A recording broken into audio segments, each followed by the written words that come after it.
Welcome to the Recorded and Closed podcast, where we bring on top agents to share strategies, tips, and mindsets that are working in their business to close deals in today's market. I'm your host, Christian Thiessen. I'm very excited to have Justine Derby on today to share some of her strategies. But before we start, I want to ask you a question. As an agent, have you ever noticed that in the real estate industry, almost all the training is tied towards what I call the real estate side of the real estate business? Lead generation, negotiations, contracts, things like that. Things that increase your income. But what is noticeably lacking is what to do with that income after you earn it. Training on how to manage your wealth and how to build wealth as an agent. Well, that is exactly why I created the Real Estate Agent's Wealth Blueprint. It is a systematic approach to converting your commissions into long-term wealth by leveraging your skills, your abilities, your experience as an agent to build wealth instead of handing over your future and your wealth building potential to mainstream advice that was designed for 9 to 5 employees. So with that being said, I am so excited to have on my guest today. This is Justine Derby. She is in the Atlanta, Georgia area. And for more than 10 years, Justine has combined deep Metro Atlanta market knowledge with a heart for mentoring and for family, helping clients and agents succeed with confidence. Justine, thank you so much for coming on today. Christian, thank you so much for having me. It's a pleasure being on here, and I'm so excited for the opportunity. Me too. Well, thank you again. What I want to start with, I'm going to start the show the same every single time, is I want to ask you about a interesting, a quirky, scary, or just a fun showing experience that you've had in your business. Awesome. Makes me think there. I would say probably the funniest, craziest one that I've experienced is I was the buyer's agent, had showings scheduled all afternoon. Everything was confirmed. Walk in, open the door. Of course, I always try to say, hello, realtor, letting people know I'm here just to make sure if anybody's at home. So we open the door, remove our shoes, start walking around, and all of a sudden, we have this man shoot out of his bedroom and he's wearing nothing but a towel and was like, I am so sorry. I completely forgot about the showing. And I just looked at my clients and I said, well, that's no problem. We'll just step outside, give us a few minutes and let us know when you're done. But I think probably every agent has probably experienced something similar to that. And what I love about our industry is nothing's ever the same. So we have all sorts of crazy stories like that. So, but that was probably the most shocking one. Man just running out in his towel. That's true. Were you a new agent when this happened, or were you pretty experienced I was already? probably, that may have been 2 or 3 years in, so Okay. newer. Yeah, But you had the experience to kind of handle the twists and turns that come sure. with the Yeah, business. sure. I mean, what do you do at that point? I'm just going Right. to we'll step back, step outside, and let him collect his stuff and move on. So So the question is, did the clients buy that house? they did not end up buying that Okay. house, unfortunately, because that really would have been a story. But no, they didn't end up buying that house. Awesome. Well, yeah, I had a similar experience I shared with you earlier. I'll share it another time, but I really want to get into what you wanted to talk about on this show, the strategy that's working for you and has worked to help you build your business. We mentioned earlier you've been in the business for 10 years, so you've got quite a lot of experience.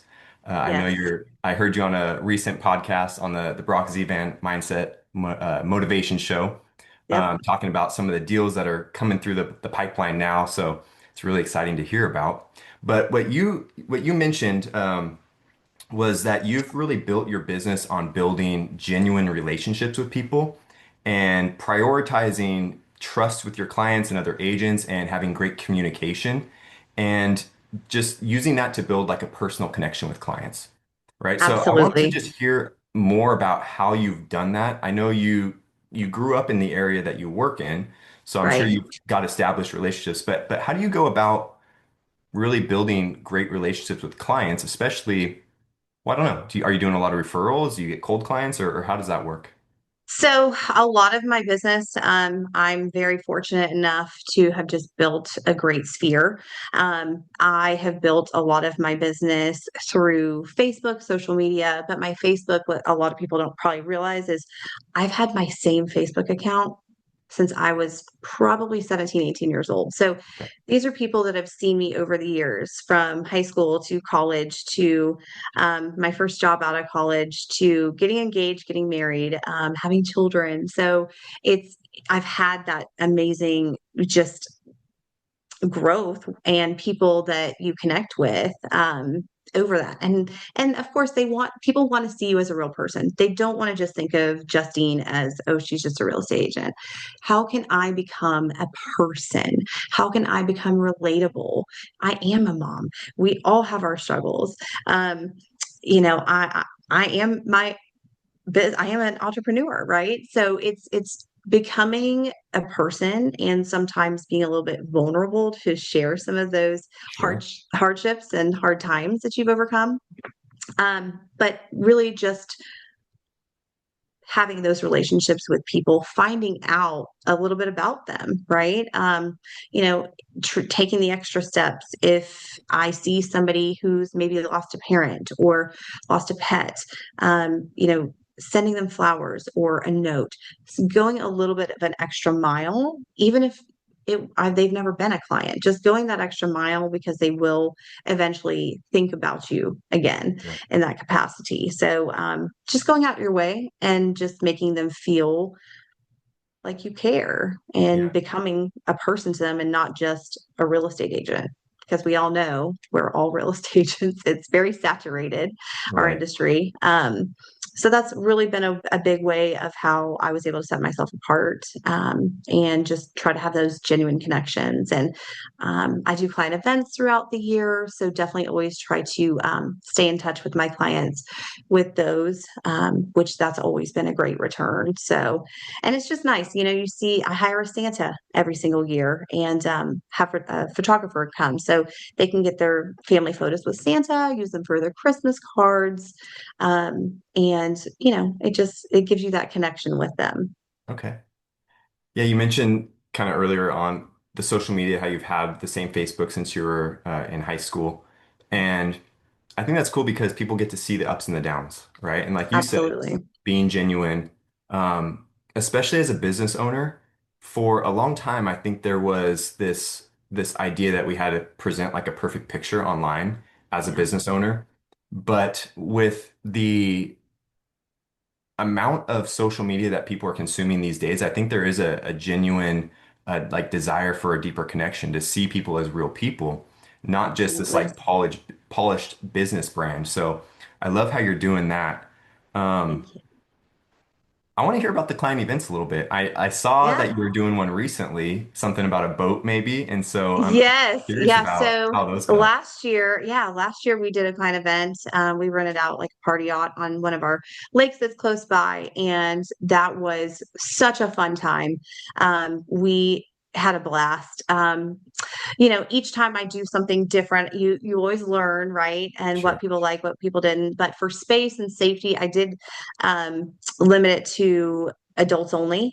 so no kiddos. So that was kind of hard. But then I did my Christmas one, and of course that's all family. So just trying to put different spins on it.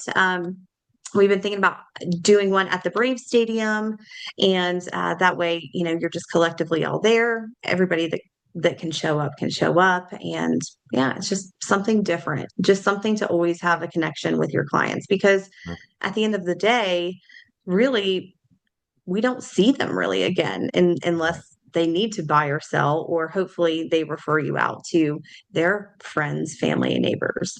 Yeah. So are you doing that with just past clients or is there potential clients that get invited as well? Or how does It that work? depends on the venue. So I would do, if I'm going to do like a community type thing, if I would have it maybe at a park, maybe at a movie theater. I actually got that tip from Lana Rodriguez over at Real as well. I've seen to where she has rented out movie theaters as well. And Interesting. that way, she's already prepaid for the theater itself, and she can invite the community to show up as well. So I think that that's amazing tip. I haven't quite got there yet, Okay. but it is on my radar to try one of those as well. Awesome. That's amazing. Yeah. So how do you balance, I mean, being vulnerable online, sharing your life, the ups and the downs with business as far as like posting for business and all of that, especially I know you mentioned that you use a few different platforms, but I'm not on Instagram anymore. I should be. But I Yeah. see you on Facebook a lot, so I see your videos and all the things you're sharing. How do you balance that like staying professional, keeping it professional, but also being vulnerable and sharing the personal life? Yeah, the tips that I would probably give somebody about the vulnerability piece, depending on, if it's something more, if it's a personal challenge that you're overcoming, um, I typically wait till after I get Okay. through the challenge. Sure. And then I can share the whole process from where, because depending on what you share, sometimes people could look at it and say, oh, well, if she's overwhelmed, she's too busy for my Right. for me. Yeah. So I should find somebody else. So it is kind of, you have to really think about what you're sharing from A to Z all the time. But I would say when you're thinking about sharing something that you feel is on your heart to share, I would say sharing a challenge that you've had, but also how you overcame it, because Yes. that's just going to show your strength, and what you learned from that challenge. That's probably what I would suggest people do when they're trying to be a little bit vulnerable. If I'm sitting there having an argument with my husband, I'm not going to post on there, oh, Right. my husband tonight, we're arguing about, dinner. No. You want to make it tied into something that truly means something to you. Right. A lot of people know about my weight loss journey, so I share a lot about that, and the amazing people that I've been able to just meet just through that Yeah. I've never connected with before at all, but they saw my story and they reached out. So Yeah, absolutely. I love that idea of waiting till the end too, because I mm, think one of the more important parts about sharing our struggles is sharing the lessons we learn from them. And obviously you don't definitely. necessarily learn all or apply all the lessons until you've gone through it completely. And so you're able to not just share the hardships, but share what you learned and lessons that somebody else Right. could, apply. Now, of course, that's going to change depending on the situation. Like you mentioned, the weight loss journey. People are going to see that as it's happening in real time. Um, but that's really cool that you're able to connect with people on that level too. Again, kind of going back to, I would say like old style of thinking is like people would be afraid to share that sort of thing because I don't know if you want to call it a limiting mindset or whatever it is, but like this Right. idea that like I'm excluding people that aren't going to connect with that. But it's Right. my belief that there's always a lot of business going around. And Right. um, the cool thing about what you're doing and what I hear is that when you connect with people on that deeper level, it builds a stronger relationship with them. And the people that are attracted to that are going to want to work with you even more. And yes, it may Exactly. exclude some people, but I don't know about you, but I don't want to work with everybody. Like there's people I And don't not want. everybody's meant for you. Right. You can't always appease to every single person out Yeah. there. And knowing that, and that's hard. I'm a people pleaser. Trust me, like that's hard for me. If I'm like, oh, well, that person must not like me, or oh, they picked, somebody else to work with and it wasn't Sure. me. Of course my feelings get a little bit hurt, but that's okay. We all have our wins, we all have our losses. But really at the end of the day, people who you're meant to work with, who you're meant to be surrounded with, you find your people Yeah. and you connect with them for sure. I'm a big believer in that, is what's meant to be will absolutely be. Yeah. Absolutely. I want to ask you, because we are friends on Facebook, so I see your stuff all the time. I want to ask you about your video strategy a little bit. You do a lot of video. You're kind of always posting, I don't know if they're stories or reels, but I see you doing that a lot, and it seems to be working well for you. I know that Yeah. some people that we have as mutual friends are like, "Give me all your tips, Justine." So, Yeah. what got you started on that? Did you just kind of decide to do it someday and start going? I, well, I knew. I had always kind of done it here and there. Okay. So like if you creep back far enough, like you'll see, even if it was just me holding a phone, Hmm. um, you'll see videos from probably 2019, 2020 even, Okay. where especially during COVID, I do remember one video pretty pretty well. I was showing a property and I had my mask on. I think I ended up taking my mask off and just wanted to say, hey guys, like even though we're going through this, we're still out here showing the market's going to be okay. It's still moving. Hmm. So I do remember putting that out. That was probably back in 2020-ish, 2021, something like Hmm. that. Um, so yeah, if you look far enough back, I always kind of did that, but not at the level I'm doing it now. Okay. And the big shift for me now, I would say at the end of 2023 is where I was really starting to notice the market shifting. And we had all of these newer agents that entered into the industry because we all know during COVID times it was crazy and a lot of agents just entered in. It was easy. It was Hmm. easy, right? Um, and no hate to them at all. Take it while you can get it. But now we've had, I think, over 250,000 agents leave the industry Right. and within the last year, and that's huge because it's hard. Those agents that came in, they didn't know how to work in a tough market. Right. Um, so with the video, I knew I had to set myself apart in some way, shape, or form. I had been watching some other people, and I'm like, they're doing this. Like, I can do this, right? It's not that hard. So I really started honing in on that, and it worked. And Mhm. it's been amazing.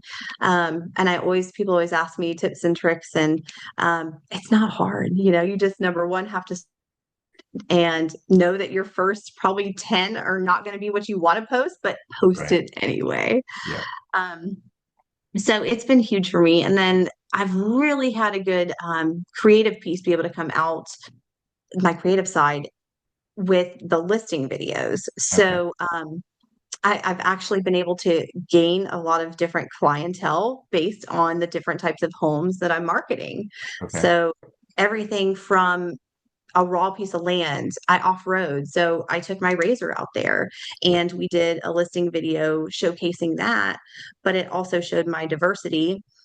It's got that visual hook Right. of the razor. It's different, right? It's Yeah. different.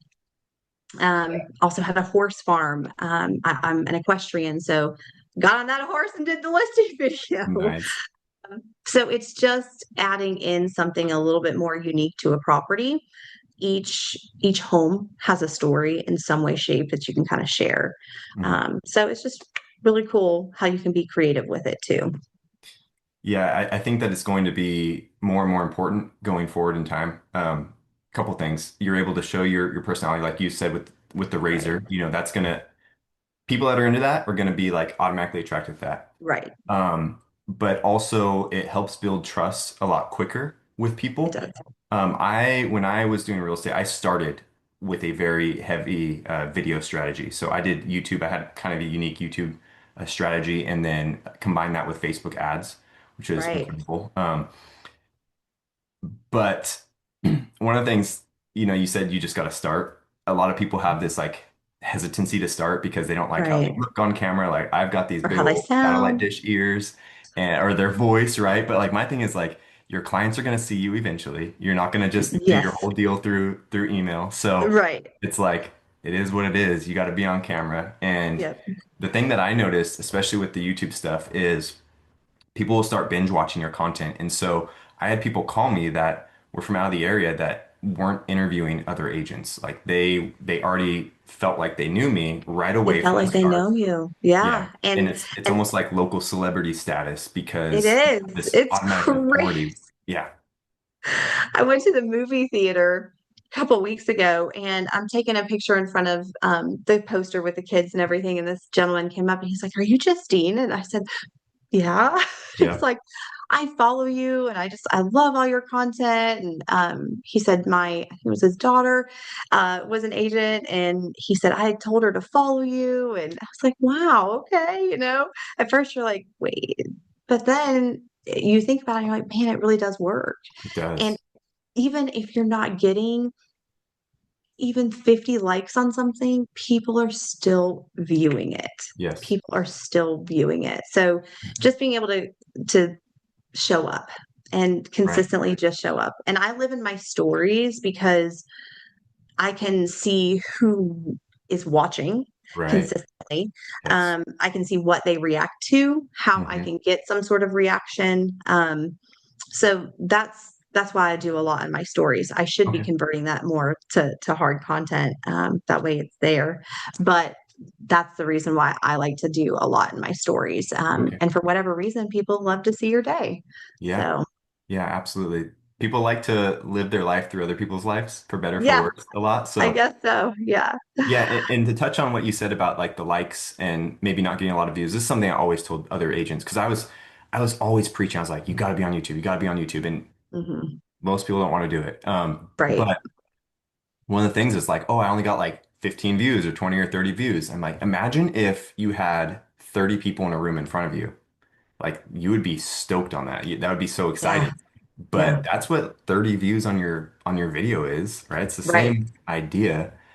So it is incredible. I hope more agents do it. I do see more agents embracing video going forward as well. So It's absolute. I think it's imperative. yeah, I really do. Even if you're not doing a ton of listing videos, or even if right, you're a newer agent, I tell agents who reach out that need some mentorship, nobody's really going to search into your history. sure, Nobody's going to know you haven't sold 20 houses. right, But if you can show up and you can be confident in how you're delivering your message, that's huge. yes, Um, I came from a real estate family, and growing up with them, eye contact and your handshake was super, super very important. mhm, So that's always things that your posture. It's that confidence piece, right? And I think that when you can portray that back into video, people are just enamored, yes, enamored. So it's just it's just getting over the fear and doing it and feeling awesome, confident about what you're talking about too. I think that that's really important piece as well. Feeling confident about the message that you want to portray. right. And I'm really good off the fly, but when I have to sit there and schedule anything out, oh, I do better just whipping it right out off the Me top of too. my head. Yeah, Whereas a lot of people are like, you're crazy. Why did you not, script it out? Because it's not for me. I don't come off genuine if I'm trying to read something. yeah, So yeah, and that could take a little bit of time to get used to that. So for sure, for awesome. sure. Well, this has been great. So if people want to find out more about you, where's the best place for them to find you? Yeah, I'm trying to grow my Instagram. Okay. So my handle for Instagram is Sold by Justine, but you Okay. can also find me on Facebook. I don't have a business page. It's just my personal page, but you can follow me there, Justine Derby as well. And then my website that I finally got up and running, I'm super proud of, is soldbyjustine.com. All right. Awesome. Well, thank you so much, guys. This has been the Recorded and Closed podcast. I am Christian Thiessen. Thank you for being with us and watching today. We will see you guys on the next episode. Thank you, Christian.